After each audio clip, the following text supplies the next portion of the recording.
Vous êtes au rendez-vous de l'EIF, est un partenariat entre la Radio Vent et le Courrier d'Erevan. Bonjour, je suis Anna Bardassarian. Nous sommes toujours en plein centre d'Erevan, place de l'Opéra, au village de la francophonie. Le prix des 5 continents de la francophonie couronne chaque année un auteur francophone. C'est un prix qui permet de mettre en lumière des talents littéraires reflétant l'expression de la diversité culturelle et éditoriale en langue française sur les 5 continents et de les promouvoir sur la scène internationale. Cette année, le lauréat du prix est l'auteur belge Jean-Marc Turin pour la Théo des Fleurs, paru aux éditions Esperluette. Il est avec nous au plateau. Bonjour Jean-Marc Turin et félicitations. Merci.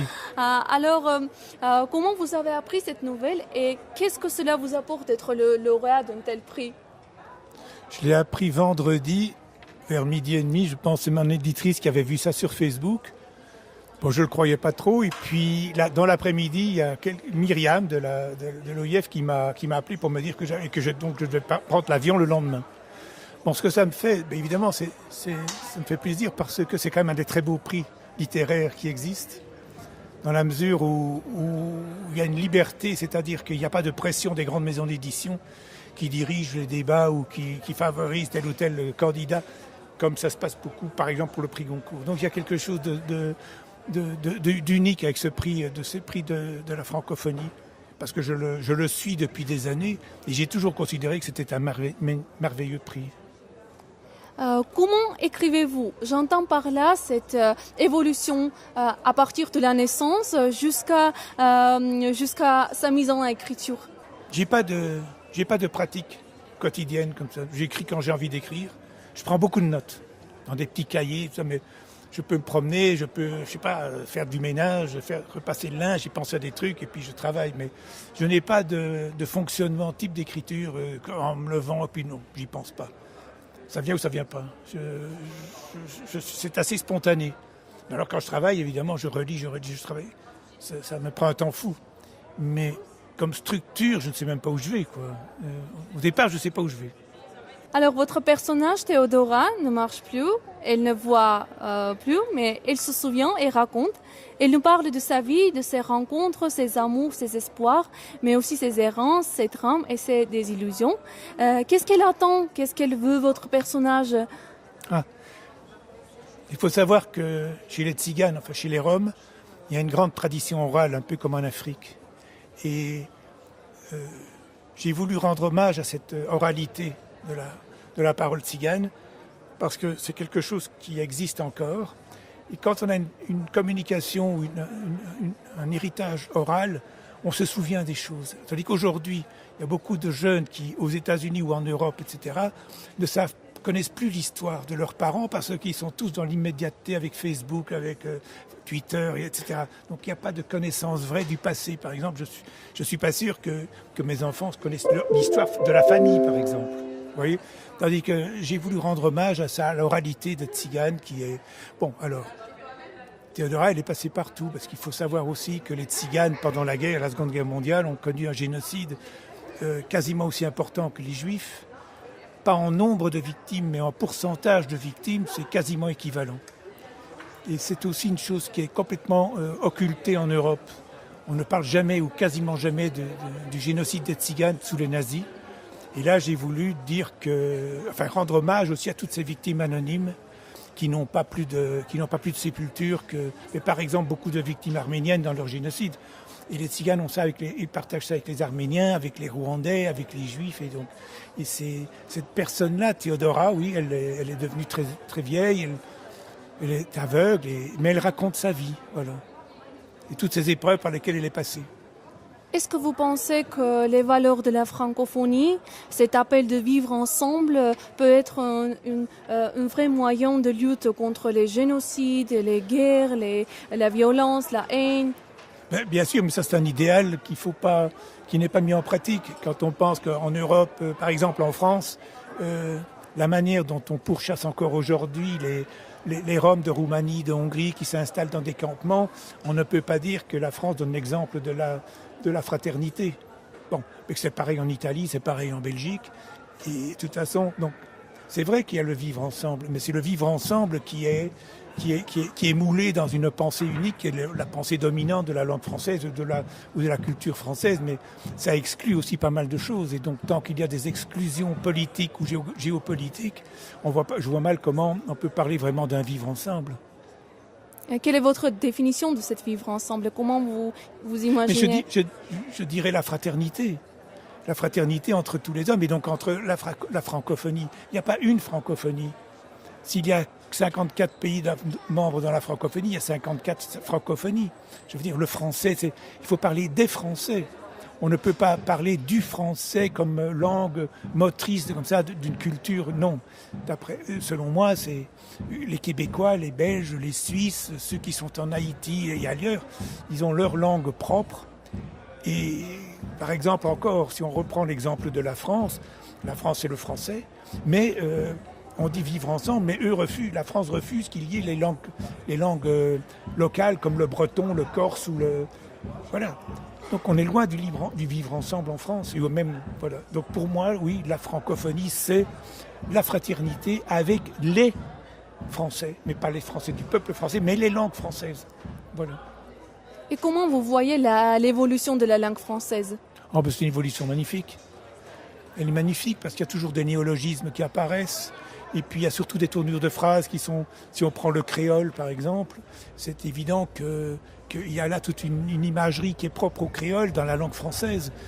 Je ne sais pas ce qui se passe dans d'autres pays ou en Afrique, j'imagine que c'est pareil. Mais c'est vrai que c'est une diversité qui est magnifique et que c'est une richesse pour la langue française. J'imagine que les autres langues, c'est pareil s'il y a également comme ça des points d'accroche dans le monde entre une même langue. Voilà. Avez-vous une source d'inspiration? Quelqu'un, non. Mais pour moi, il n'y a pas d'écriture sans écriture politique. C'est-à-dire que, personnellement, j'ai rien à dire. Rien.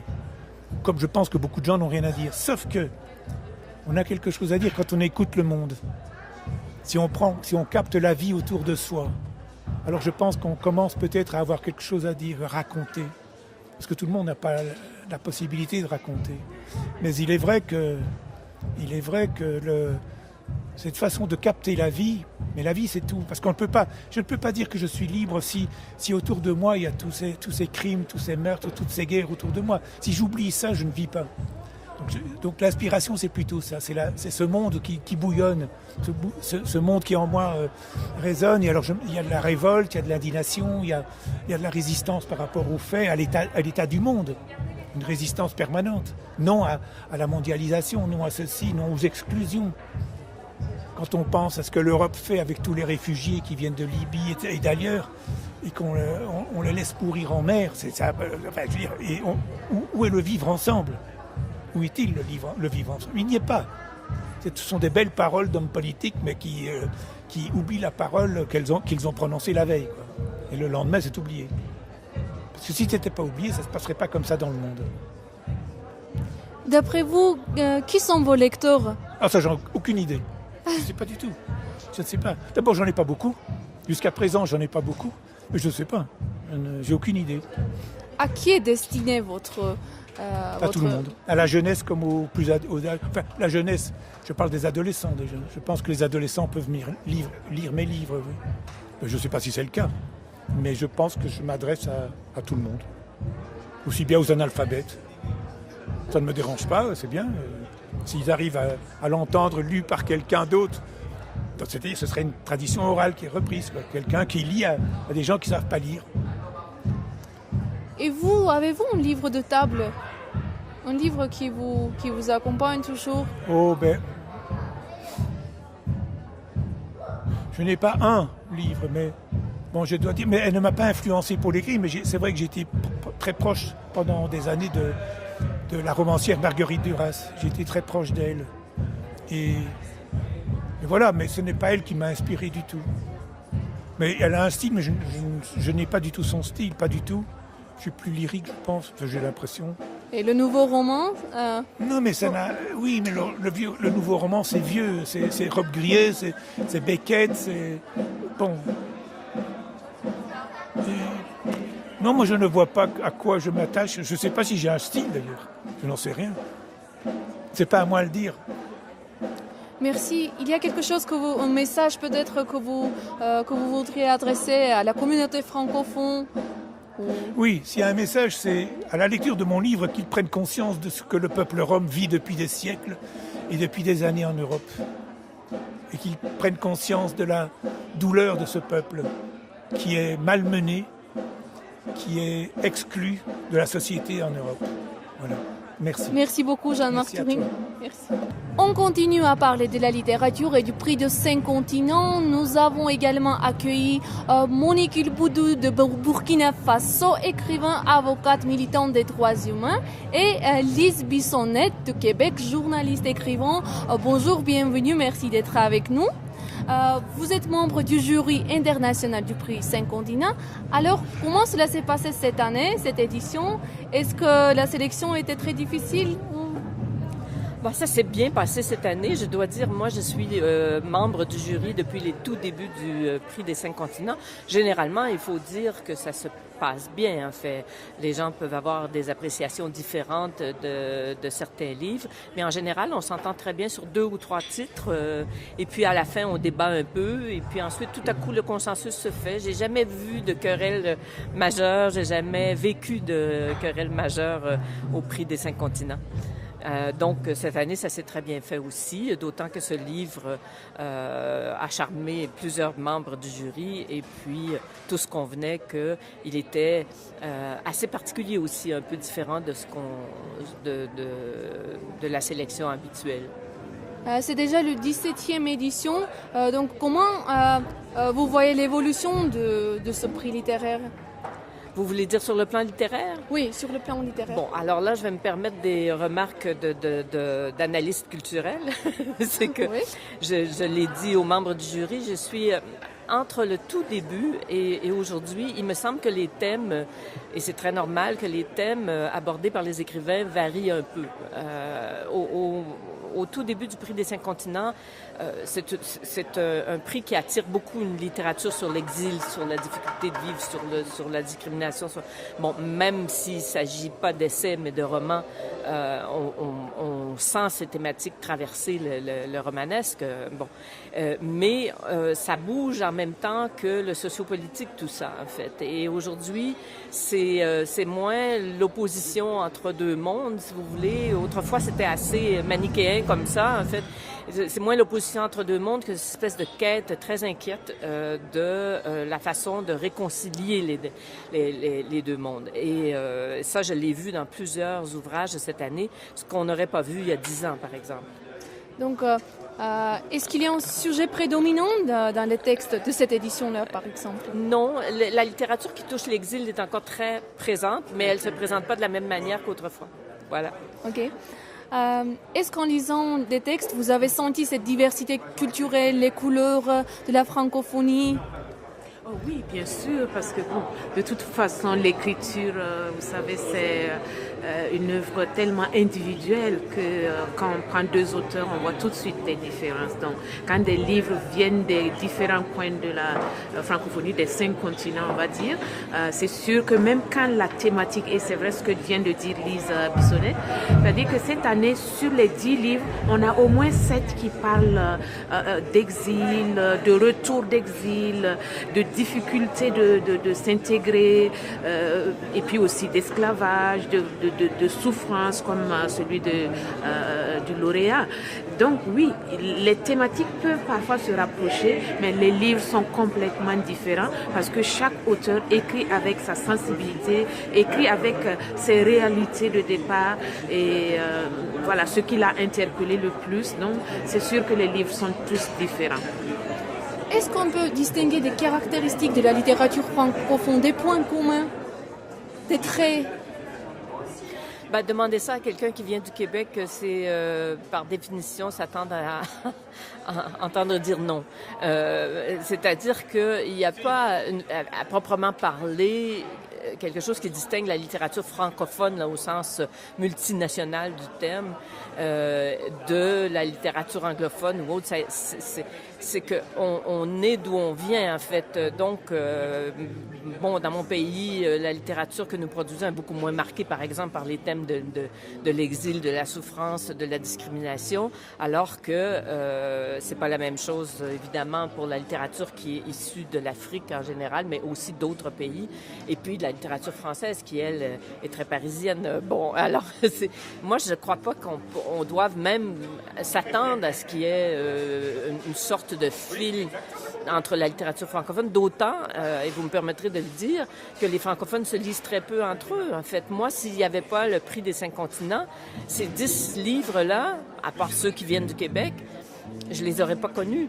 Donc, ils traversent pas les océans si facilement. Là, il y a un problème en tout cas. Il y a une réalité qui est la diffusion très, très restreinte de ces ouvrages, qui sont souvent de petites maisons d'édition, comme c'est le cas de notre lauréat de cette année, et qui traversent pas les océans facilement, ou même les frontières en Europe. Quels sont les critères de la sélection des écrivains? Il y en a ou... Au début, oui, il y a eu un règlement qui a été fait, mais je crois que très vite, le jury s'en est affranchi. Et donc, parce qu'au début, c'était assez cadré, on voulait un premier roman, on voulait ceci, etc. Oui. Mais le jury, je crois, comme dit votre affiche là, s'est senti libre très vite. Et vraiment, c'est les histoires, l'émotion, le style, voilà, c'est ce qui compte vraiment. Et puis, comme on est différents aussi, on vient d'horizons différents, on discute et voilà, comme elle l'a dit tout à l'heure, on finit chaque fois par s'entendre sur un titre. Monique a parlé de style, c'est très important de le souligner. Vous avez un jury qui accorde une attention très forte à la qualité littéraire.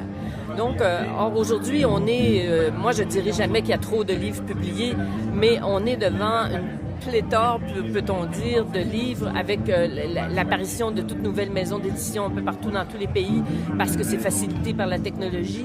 Donc, il y a une foule de livres qui apparaissent et il ne faut pas s'arrêter qu'à l'histoire. Alors, ce jury, très clairement, est un jury qui accorde une grande importance à la qualité littéraire. Il y a parmi nous des poètes, des écrivains, nous sommes tous des écrivains, nous sommes tous des gens qui avons valorisé dans notre pays une écriture qui est exigeante.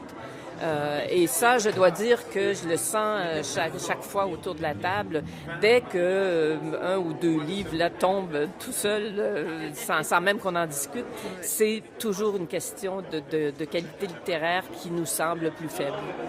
Et puis, il faut ajouter que le principe de ce prix-là, c'est qu'il y a des comités de sélection. Voilà, donc les 10 livres que le jury international reçoit est déjà quand même un écrémage de ce qui est parvenu donc au concours. Donc il y a des comités de sélection du Québec, de Suisse, Belgique, France, Sénégal, voilà. Et donc et Congo aussi, je crois. Voilà. Et donc c'est tous ces comités-là qui lisent d'abord la centaine de livres ou parfois plus, qui sélectionne les 10 titres et nous on reçoit ces 10 titres-là que nous lisons et que nous, voilà. Et c'est parmi ces 10 titres qu'on choisit le lauréat. Et finalement, est-ce qu'on peut changer des choses à travers la littérature? Est-ce que les mots sont capables de changer, de faire bouger des choses? Absolument, je pense. En tout cas, moi j'y crois, sinon je n'écrirais pas. Parce que, vous savez, la littérature, c'est les mots. Moi, je donne toujours l'exemple de la Shoah. Le livre qui m'a vraiment, le plus ému et qui m'a amené à m'intéresser et à lire autour donc de cette tragédie, c'est Au nom de tous les miens, et qui est un roman. Donc je pense que par l'émotion qu'on peut susciter et parfois par les poèmes un peu militants et tout ça, on peut effectivement toucher les gens et les amener à changer. Ça prend parfois du temps, mais moi j'y crois et chez moi en tout cas dans mon pays, d'avoir pris la plume, je pense que ça a peut-être aidé à des jeunes filles qui m'écrivent encore aujourd'hui et qui me disent si je m'intéresse à la littérature c'est grâce à vous, ou bien sur les questions de citoyenneté, d'égalité de droits entre hommes et femmes. Il y a des jeunes femmes encore aujourd'hui, parfois des jeunes gens aussi, Récemment, il y a un jeune homme qui m'a dit, j'ai étudié le droit grâce à vous, parce que je vous suivais et j'ai voulu faire le droit. Donc, vous voyez que ça peut changer des choses. Et le changement, ça vient pas d'en haut, ça vient donc des citoyens, des jeunes qui sont sensibilisés, qui sont donc émus parfois par ce que nous écrivons. Donc oui, moi j'y crois fermement. Oui, je crois aussi, avec peut-être une petite nuance, mais il est vrai que ça peut changer, mais pas d'un seul coup, en fait. Et si je prends l'exemple du Québec, c'est la poésie qui a eu une importance majeure, en fait. Les poètes se sont levés là, dans les années 60, 70, et nous ont parlé de ce qui se passait entre nous. Et ça restait de la très grande poésie. Bon, mais on pouvait s'identifier à ce langage. Je me souviens de la marche à l'amour de Gaston Miron. On peut penser que c'est romanesque entre deux personnes. Non, non, c'est l'amour en général de l'humanité, du pays, et dit dans une langue formidable qui fait que des plus jeunes peuvent s'identifier et se laisser prendre par cette langue. Je crois que chez nous, ça a eu une assez grande importance. Ce qu'il faut, il faut toutefois éviter de se dire, et c'est certainement pas ce que Monique disait, mais parfois j'entends ça et ça m'irrite un peu, c'est que on ne peut pas demander à la littérature d'être un instrument utilitaire, si vous voulez, que par la littérature, la réconciliation entre les peuples va arriver, les gouvernants seront moins comptables, bon, et tout ça. Et parfois, il y a une tendance à demander aujourd'hui à la littérature, effectivement, parce qu'il y a tellement de problèmes sociaux, de nous amener sur ce terrain-là. En tout cas, c'est ce que je vois chez moi, et c'est un débat chez nous actuellement, ce genre de choses. Qu'est-ce que la littérature? Est-ce qu'elle est complètement dans son coin? Et puis qu'elle est, elle ne touche à personne, c'est son petit royaume, sa tour d'ivoire. Où est-ce qu'elle est, et ça se passe beaucoup ce débat dans le théâtre. Où est-ce qu'elle est là pour faire de la pédagogie, si vous voulez. Donc il faut que la littérature se tienne à la marge de ces deux, et au milieu, et ne se laisse coopter par personne. Je suis tout à fait d'accord. La littérature, c'est l'esthétique d'abord. Mais quand c'est bien écrit, ça peut toucher. Et c'est par l'émotion qu'on va amener les changements. Donc c'est ce que j'essaie de dire. Mais sinon, il ne s'agit pas de faire des pamphlets ou des essais. Je pense que ça, c'est un autre genre. Voilà. Mais je suis tout à fait d'accord avec elle. Et puis ça dépend d'où on parle aussi. Parce que moi, c'est sûr que mon environnement est tel que même dans mes romans, je suis obligée de dénoncer des choses, je suis obligée de parler de certaines choses qui me touchent, qui m'irritent, qui m'exaspèrent, etc. Et donc, c'est sûr que c'est pas la même chose que dans des sociétés peut-être où l'égalité, par exemple, homme-femme est peut-être plus avancée, ou bien la question de la citoyenneté est plus avancée. Chez moi, c'est peut-être un contexte différent où même si au départ, j'ai commencé à écrire parce que il y a des choses que j'avais envie d'exprimer, pas forcément parce que je voulais changer ma société. Pour cela, j'avais une autre voix. J'avais par exemple la voix de journaliste, j'avais des chroniques, j'avais des choses comme ça. Mais l'écriture, c'est quelque chose qui vous prend et peut-être que vous ne cherchez pas forcément à changer. Mais le constat est là que quand vous écrivez sincèrement, vous arrivez à toucher les gens et ça change la société. Et quelle est votre interprétation de Libre Ensemble? Comment vous voyez cet appel de Libre Ensemble?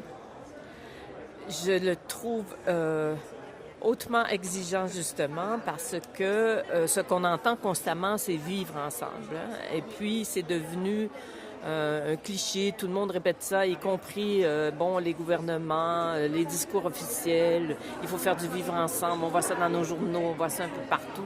Et c'est devenu un mantra trop facile. Hein? C'est qu'une fois qu'on a dit il faut vivre ensemble, c'est bon. Et puis, mais il y a une différence entre vivre ensemble et accepter la liberté de l'autre, libre ensemble. Ça ne veut pas dire non plus accepter tout et n'importe quoi, là, parce que la conception de la liberté, c'est quelque chose de très exigeant, y compris pour les personnes qui affirment leur liberté et qui ne peuvent pas la faire contre celle des autres.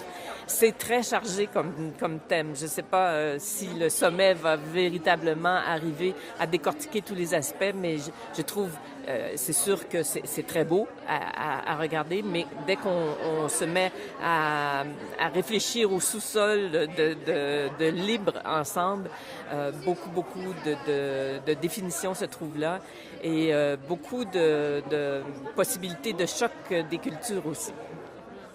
Oui, Bon, c'est sûr que c'est pas ce sommet qui va arriver à résoudre les questions, mais c'est un beau thème parce qu'effectivement, on se rend compte que le monde aujourd'hui, que ce soit les questions d'environnement, que ce soit les questions de migration, quelqu'un ne peut pas rester dans son coin, un pays, je ne sais pas, un continent même, penser qu'il va se protéger des autres. Ce n'est pas possible parce que nous sommes tous aujourd'hui interdépendants, interconnectés. Les questions d'environnement, les questions de migration, on le voit. Donc, il vaut mieux travailler à ce que chacun soit libre, chacun puisse vivre libre et comme ça, il n'aura peut-être pas besoin d'aller chez l'autre parfois pour l'embêter, parce que c'est ça qu'on constate aujourd'hui. Donc, travaillons tous à ces questions de démocratie, travaillons tous à cette question de liberté des uns et des autres, mais c'est vrai que bon, ça peut rester un slogan et rien d'autre après. Donc, il faut du concret après. Notre émission touche à sa fin, mais rendez-vous demain, même radio, même fréquence.